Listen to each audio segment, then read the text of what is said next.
Hello viewers, வணக்கம். இன்றைக்கி என்னோடய மாடி தோட்டத்தில் இருக்கிற மரங்கள் வகைகள். கருவேப்பிலை பாருங்கள், வரவேலைன்னு பார்த்தா அவங்க நல்லா உயரமாக வளர்ந்துருக்காங்க. அப்புறம் முருங்கை மரம் பாருங்கள், முருங்கை மரம் மாதிரி வளர்ந்துருக்கேன்னு சொல்லுவாங்க இல்லையா, முருங்கை மரம் பெருசாக வளர்ந்துருக்காங்க. இந்த இதெல்லாம் பக்கக்கிளைகள் நிறைய வரணும்னா கட் பண்ணி விடணும்னு சொல்கிறாங்க. அது என்ன செய்யணும்னு எனக்கு தெரியல. அப்புறம் பாருங்கள், என்னோடய மாதுளை பாருங்கள், என்ன வந்திருக்காங்க பாருங்கள். மாதுளையில் முட்டுக்கள் பாருங்கள், இந்த பாட்டில் தான் வச்சுருக்கேன். ஆனால் பாருங்கள் என்ன அழகாக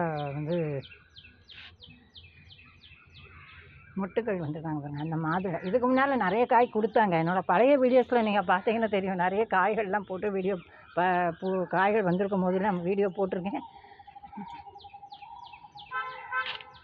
அப்புறம் பாருங்கள், என்னோடய நஞ்சை விட்ட மரமாக நிற்கிறாங்க பாருங்கள், சரிங்களா. அப்புறம் என்னோடய வாழை, நான் ரொம்ப நாள் ஆசைப்பட்டு வச்சதுங்க இது. நன்றி, வணக்கம்.